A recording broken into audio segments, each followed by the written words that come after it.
ومين فينا ما بيحبش بسكوت الشاي؟ بنشتريه من بره كتير، هو صحيح مغليش لكن حجمه قل كتير. هعرفك النهارده ازاي تعملي بسكوت اقتصادي جدا ببيضه واحده. هاخد عندي البيضه الواحده للبسكوت،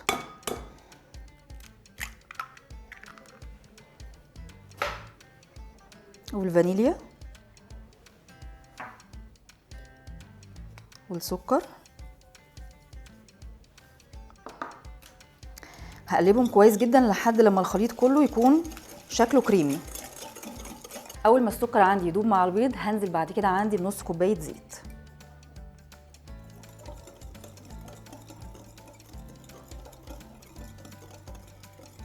وهفضل برضو اقلب لحد لما كله يندمج مع بعض. اول ما الخليط عندي بقى كريمي وبقى مندمج عندي بالشكل ده، هبتدي اضيف عندي هنا نص كوبايه من عصير البرتقال.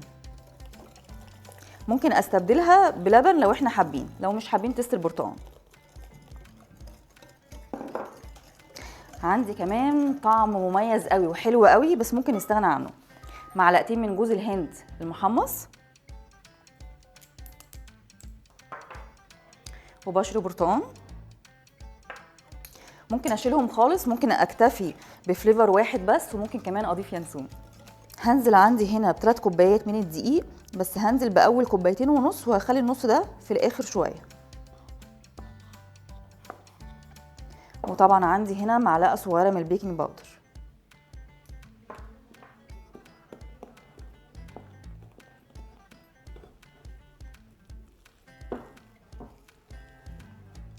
هنزل بباقي كميه الدقيق بتاعتي، وهبتدي اقلب لحد لما تتجمع عندي عجينه تكون ناعمه.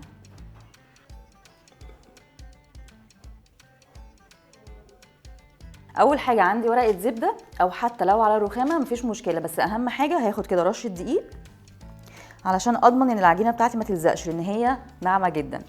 وهاخد كده جزء عندي من العجينه، وهاخد عليها برضو رشه بسيطه جدا جدا، وابتدي عندي افردها. بصوا البسكوت اصلا في منتهى البساطه، حتى التقطيع بتاعه بسكينه، مش هقولك هاتي قطعه ولا هاتي حاجه فيها بصمه ولا شكل، هو بسكينه هتعملي الشكل اللي انت عايزاه. المهم ان يكون عندي الارتفاع بتاع العجينه حوالي تقريبا نص سنتي، عشان لسه هيرتفع حاجه بسيطه قوي في الفرن عشان البيكنج باودر اللي فيه. ابتدي اخد عندي هنا السكينه وابتدي اقسم.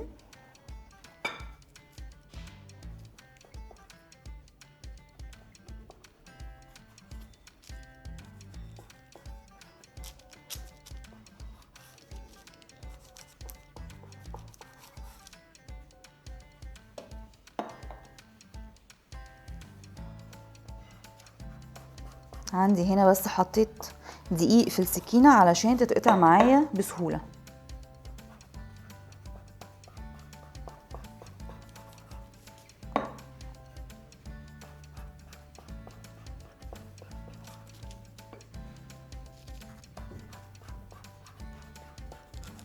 هبتدي ارص عندي البسكوت بتاعي عندي في الصينيه علشان يتخبز.